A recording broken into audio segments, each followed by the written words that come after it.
any feedback, I've always taken to it. But this time it got out.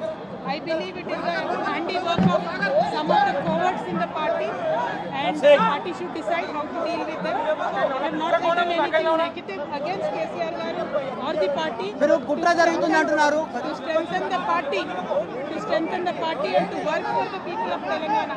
Feedback mechanism is necessary, and that is what I have done. Thank you. Jai Telangana.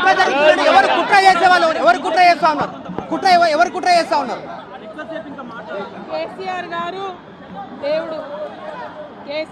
దేవుడు కానీ కేసీఆర్ గారు చుట్టుకొని దయ్యాలు ఉన్నాయి. వాళ్ళ వల్ల చాలా నష్టం జరుగుతున్నది. పార్టీలో ఉండేటటువంటి నేను కేసీఆర్ గారి కూతుర్ని అంతరంగికంగా నేను రాసినటువంటి లేఖనే బయటికి వచ్చిందంటే మరి ఇతర సామాన్యుల సంగతి, ఇతరుల పరిస్థితి ఏంటి పార్టీలో అనేది ఇవాళ చర్చ జరగాల్సినటువంటి అవసరం ఉన్నది. దానికోసమే ఇవాళ నేను మీతో మాట్లాడుతూ ఉన్నానంటే రెగ్యులర్గా నేను ఇచ్చిన ఫీడ్బ్యాక్ అందులో స్పెషల్ ఏం లేదు. ఏ మీటింగ్ అయినా ఏదైనా కూడా నేను సార్కి ఇస్తానే ఉంటాను.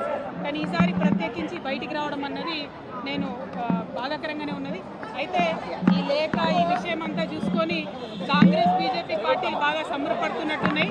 కోతి కొబ్బరికాయ దొరికినట్టుగా ఏదో బీఆర్ఎస్ పార్టీ ఆగమైంది, కేసీఆర్ గారికి ఏమో అంత సీన్ లేదు. మా నాయకుడు కేసీఆర్ గారి నాయకత్వంలోనే తెలంగాణ బాగుపడుతుంది, ముందుకు పోతుంది. మనకి ఎటువంటి అనుమానం లేదు. కేసీఆర్ గారి నాయకత్వంలోనే బీఆర్ఎస్ పార్టీ కూడా ముందుకెళ్తుందని చెప్పి నేను బలంగా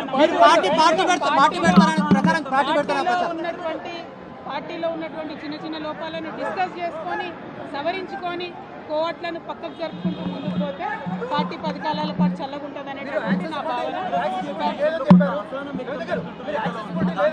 బీజేపీ కానీ కాంగ్రెస్ కానీ తెలంగాణ ప్రజలకు నిలబెట్టింది ఏమీ లేదు. 2 పార్టీలు కూడా తెలంగాణను ఫెయిల్ చేసినాయి. ఆ 2 పార్టీలకు కూడా ఆల్టర్నేటివ్ కేసీఆర్ గారి నాయకత్వమే. ఆ కేసీఆర్ గారి నాయకత్వంలోనే తెలంగాణ ముందుకు పోతుందని చెప్పి నేను బలంగా నమ్ముతా ఉన్నాను. జై తెలంగాణ. నేను నా కొడుకు